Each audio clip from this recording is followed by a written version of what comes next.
The funeral of Pastor John MacArthur was more than a solemn farewell. It was a deeply emotional and history-marking moment for the evangelical world. As tributes poured in from family, students, and ministry leaders, one stood out in particular: a heartfelt message from Pastor John Piper. Though absent in person, Piper's recorded tribute stunned many with its raw sincerity, humility, and unexpected warmth. It wasn't just a reflection on MacArthur's influence. It was a rare moment of unity between two theological giants who didn't always see eye to eye. Piper's words brought many to tears and reminded everyone watching that behind every debate and doctrine lies a shared devotion to Christ and a reverence for a life lived faithfully to the end. The dawn of a farewell. Sun Valley. Awakens to a historic moment. Before the first light of dawn had fully touched the sleepy streets of Sun Valley, California, an unusual buzz stirred among the quiet neighborhood. Grace Community Church, the very sanctuary where John MacArthur had faithfully preached for over half a century, was preparing to host a farewell unlike any other. The early morning air was tinged with a mix of solemn reverence and a charged anticipation that stretched well beyond the congregation. This was not simply a funeral service. It was the closing chapter of a life that had become inseparable from the landscape of modern evangelicalism. The church itself wore a cloak of simplicity and dignity that reflected MacArthur's own personal style. White lilies adorned the front, their delicate petals whispering purity and peace, while navy blue sashes draped across pews lent an understated elegance. The sanctuary, normally filled with the vibrant sounds of spirited worship, was instead hushed, almost reverent in its stillness. At the center stood a large portrait of John MacArthur from his younger years, Bible in hand, eyes piercing with an intensity that spoke of conviction and unyielding focus. This image captured the essence of a man whose entire ministry was built upon deep, expository preaching and unwavering commitment to Scripture. Outside, a line of mourners snaked quietly along the block, an unexpected mosaic of faces from all walks of life, denominations, and backgrounds. Some clutched well-worn copies of his books, others held framed photographs, or carried handwritten letters of thanks. The crowd's quiet determination spoke volumes about the global influence MacArthur had wielded. Over 100 people gathered outside, despite the event being strictly invite-only, a testament to how deeply his voice had penetrated hearts worldwide. A global gathering, the reach of MacArthur's ministry. Though Grace Community Church's sanctuary was closed to the public, John MacArthur's final farewell transcended physical walls through a widely viewed live stream. Within moments, tens of thousands of viewers from across the globe, Brazil, South Korea, South Africa, the United Kingdom, and many more, logged on, transforming this local funeral into a worldwide event. It was a powerful reminder that MacArthur's influence stretched far beyond Southern California, touching hearts and minds in vastly different cultures and communities. This virtual congregation wasn't just watching a ceremony, they were witnessing a significant theological moment. For decades, MacArthur's unwavering commitment to biblical truth had stirred passionate support and equally strong debate among believers worldwide. His refusal to compromise or soften difficult doctrines earned him both fierce admiration and criticism. Despite diverse backgrounds, this global audience was united by a shared respect for a man who stood boldly in the face of controversy. The live stream connected thousands who felt personally impacted by his teaching, forming a digital fellowship that echoed the global reach of his ministry. In that moment, MacArthur's legacy was felt not just as a pastor's farewell, but as a worldwide reflection on faith, conviction, and perseverance. The service begins. A reverent tribute to a theological titan. The funeral service opened with a hauntingly beautiful rendition of "Great is Thy Faithfulness," performed by the church choir in a way that seemed to echo the very heartbeat of MacArthur's ministry, a steadfast trust in God's unchanging promises. This was followed by a moment of silence lasting exactly 86 seconds, 1 second for each year of MacArthur's remarkable life. Then came the speeches, not from televangelists or celebrity pastors, but from those who had walked closest beside him. His family, former students, and longtime colleagues took the podium with words filled with raw emotion and revealing honesty. Mark MacArthur, his eldest son, spoke first, his voice trembling with a mixture of grief and pride. "He wasn't just my dad," Mark said, eyes glistening. "He was my first pastor, my first truth-teller. He was the man who taught me that obedience to Christ matters far more than being liked by people." His words gave a glimpse into the personal side of the man behind the pulpit, stern yet tender, unyielding in faith, but deeply devoted to his family. Phil Johnson, a close friend and collaborator, delivered a eulogy that captured the paradoxical nature of MacArthur's public life. "John was a relentless truth-seeker," Johnson said, "a leader who feared no man, but feared God above all. He was hated by some, misunderstood by many, but never once did he water down the gospel, even when it cost him dearly." The words resonated with the room and sparked waves of discussion across social media, especially the assertion that MacArthur's refusal to compromise had made him both a beacon and a target. The legacy of a teacher. Voices from the Master's Seminary. One of the most moving and memorable parts of John MacArthur's funeral came through the voices of those who had been shaped directly by him, his former students from the Master's Seminary. Founded by MacArthur himself, this institution had become more than just a school. It was a vital training ground for evangelical leaders worldwide. Many of the men who stepped up to the microphone that day now shepherded their own congregations, carrying forward the theological rigor and conviction instilled in them by their mentor. One pastor recalled, with a mix of awe and affection, the sheer discipline MacArthur exhibited. He spoke of how the man would arrive at the seminary library well before dawn, hours ahead of his first class, immersing himself in scripture and theological texts.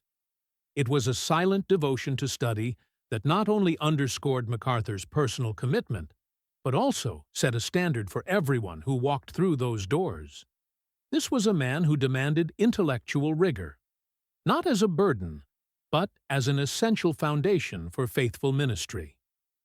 Another former student shared a story that revealed a side of MacArthur seldom seen by the public.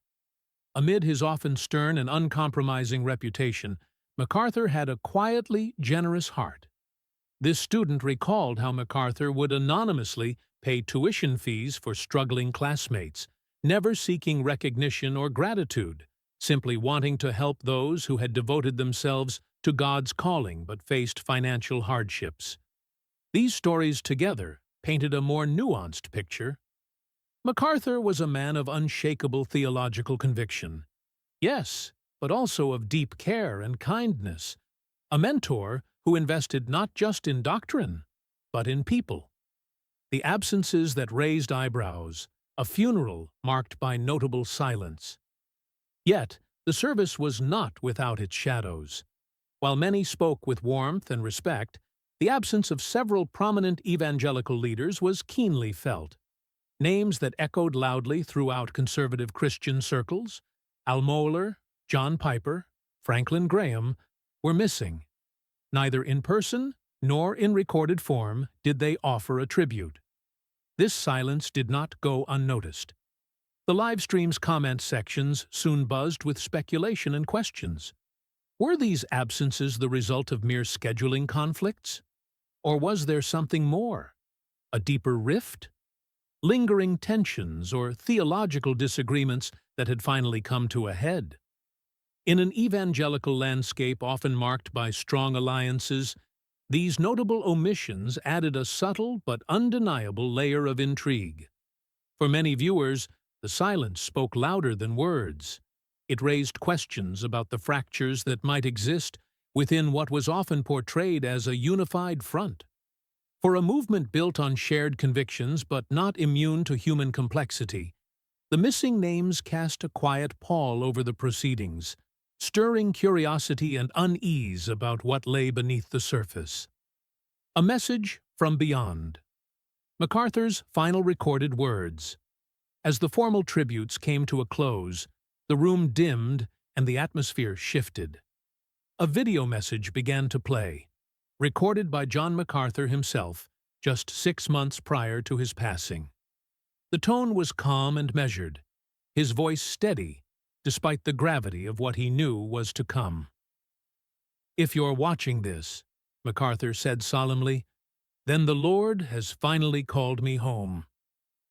In his final recorded message, he expressed deep gratitude to his congregation and those who had supported his ministry.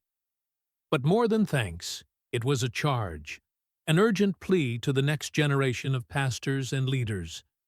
He implored them to remain steadfast and uncompromising in their proclamation of the gospel. What struck many listeners most was his warning about false teachings creeping into churches he once led. "Hold the line," he said with quiet intensity. "Never trade clarity for cultural comfort." As the video ended, the sanctuary remained engulfed in silence. No applause, no music, just the heavy weight of his words lingering in the air. It was a fitting final testament from a man who had made theological clarity the hallmark of his life's work. A last exhortation to protect the faith with courage and conviction. Behind closed doors, the private reception and family tensions. While the public ceremony radiated unity and reverence, what unfolded behind the scenes told a more complex and poignant story. In a private fellowship hall, tucked away behind the sanctuary, a more exclusive gathering was underway, reserved for MacArthur's family, close ministry allies, and a handful of longtime confidants. This space, normally used for leadership meetings, was now charged with a different kind of energy, one thick with unspoken tension and guarded emotions. Though hugs were exchanged and memories shared, there was an unmistakable undercurrent of strain. Family members moved with a quiet reserve. Ministry leaders exchanged cautious glances. Among the family, MacArthur's grandchildren remained notably silent during the funeral service, with only one granddaughter breaking the quiet to say something that echoed deeply in the room. "He was a giant in the pulpit, but sometimes giants forget how to be gentle at home." Her words hung heavy, an honest, tender observation that peeled back the layers of public respect to reveal the human complexity beneath. The room fell awkwardly silent, as if everyone recognized the truth of her statement, but struggled to respond. Old wounds and ministry politics resurface. The reception also became a stage where long-standing wounds resurfaced. Former staff members of the Master's Seminary, some who had left under difficult or contentious circumstances, were present. Their arrival was met with mixed reactions. Some embraced warmly, others met with distant politeness. According to insiders, the grieving process unintentionally reopened old conflicts and simmering disagreements that had quietly plagued the ministry for years. What was supposed to be a unifying farewell instead became a snapshot of the very real challenges within MacArthur's legacy: conflicts over leadership direction, personal grievances, and differing visions for the future. Tensions crescendoed when a senior elder attempted to offer a closing word, but was abruptly interrupted by one of MacArthur's adult children, who said firmly, "Let's not rewrite history today." The moment, brief yet charged, underscored a simmering generational and ideological divide within the family and the ministry. It became clear that while MacArthur's public persona had been that of a resolute and unified leader, the legacy he left behind was far more complicated, marked by human frailty, generational shifts, and unresolved conflicts that no sermon could fully heal. The final letter, a private testament to family unity. In a moment that caught many by surprise, a sealed envelope was quietly placed near the exit of the private reception hall. A letter penned by John MacArthur himself.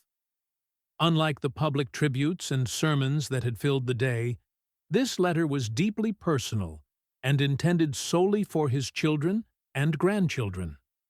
It was a message not meant for the world, but for the family navigating the heavy weight of loss and legacy. Though the full contents have been kept confidential out of respect for the family's privacy, those close enough to have read the letter describe it as a heartfelt reflection filled with both encouragement and sincere regret. MacArthur acknowledged his emotional distance at times, an honesty rare from a man so often seen as the unshakable spiritual rock. More importantly, he urged his children and grandchildren not to let theological differences, so often a source of division in their world, fracture the family bond. "Love each other well," the letter reportedly ended. "That's all that will matter in the end." The letter's impact was palpable. Some family members were moved to tears, overcome by the weight of his words and the vulnerability they revealed. Others left quietly, the heaviness of the moment settling like a silent storm. It was a reminder that behind the powerful public figure was a man who deeply valued family and sought unity above all, even as his life's work was marked by division and debate. The uncertain future. What lies ahead for MacArthur's ministries? As the family retreated into private grief, a very public question loomed large. What now? The death of John MacArthur signaled the end of an era, but also opened the door to uncertainty about the future of the ministries he built. For more than 50 years, Grace Community Church, the Master's Seminary, and the widely broadcast Grace to You radio ministry formed an influential evangelical empire. Together, they shaped not only theological doctrine, but also the culture and conversations within conservative Christianity. MacArthur's voice had been a defining one, bold, unyielding, and unwavering. Yet inside this vast network, sources reveal an emerging tension. Beneath the surface, a silent struggle over leadership and control has begun. Generational differences are becoming more apparent, with younger leaders bringing fresh perspectives that sometimes clash with the old guard's approach. Theological nuances and differing visions for how to navigate a rapidly changing cultural landscape add complexity to this evolving dynamic. The months and years ahead will be critical. Will MacArthur's legacy be preserved in the spirit he intended, rooted in clarity, conviction, and faithfulness? Or will it become fragmented by the very controversies and challenges he confronted throughout his ministry? The leadership void. A succession question left unanswered. When Pastor John MacArthur passed away, a profound silence fell over the ministries he built, but an even louder question echoed in the hearts of many. Who would carry his legacy forward? Succession is often a carefully choreographed moment in the life of a megachurch. Leaders announce their successors, grooming them publicly to ensure a smooth transition. But MacArthur, known for his unwavering conviction and singular focus on ministry, never publicly named a successor. Even in his final sermons, there was no hint of a leadership change looming on the horizon. This deliberate silence has left Grace Community Church, the Master's Seminary, and the Grace to You ministry in a sort of suspended animation. To the outside world, these institutions remain pillars of conservative evangelicalism, but insiders whisper of growing uncertainty beneath the surface. the absence of a clear plan to pass the baton is creating a vacuum, a place where unanswered questions breed tension and strategic uncertainty. In evangelical circles, the presence of a designated successor acts as a glue, holding ministries together through periods of loss and change. It reassures congregations, staff, and supporters that the vision will continue, that the voice they have followed will not be lost. But with MacArthur's silence, this glue is missing. What should be a solemn time of mourning is instead complicated by concerns about the future. A future where the ministry's very identity feels fragile and contested. Phil Johnson, the natural successor, or a complicated future. Central to the speculation about who might lead next is Phil Johnson, MacArthur's longtime friend, colleague, and the executive director of Grace to You. Johnson has been more than just a figurehead. He was MacArthur's steadfast defender, editor, and public voice. For decades, Johnson tirelessly upheld MacArthur's theology, navigating public controversies, moderating online debates, and shaping the pastor's public image. For many, Johnson was the obvious heir apparent. He understood MacArthur's theological nuances deeply and was seen as the natural person to carry the torch forward. But recent developments have cast doubt on this expectation. In the past year, Johnson has been noticeably less visible in day-to-day operations, reportedly due in part to health challenges. More importantly, insiders hint at behind-the-scenes disagreements about the direction the ministry should take going forward, particularly around efforts to modernize and expand Grace to You's reach. This retreat by Johnson has opened space for emerging leaders, many younger and less tied to the traditional combative style that defined MacArthur's ministry. A clash of visions, tradition versus modernization. The push for modernization is not without its critics.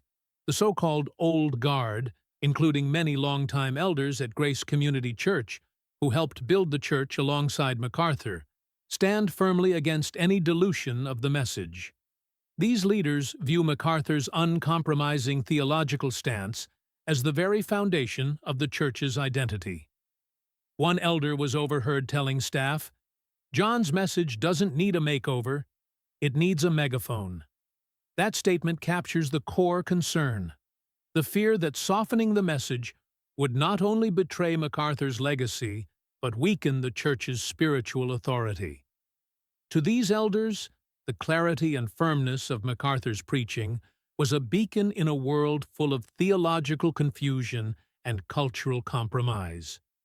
The idea of rebranding or adjusting the tone to suit modern sensibilities feels like a dangerous concession.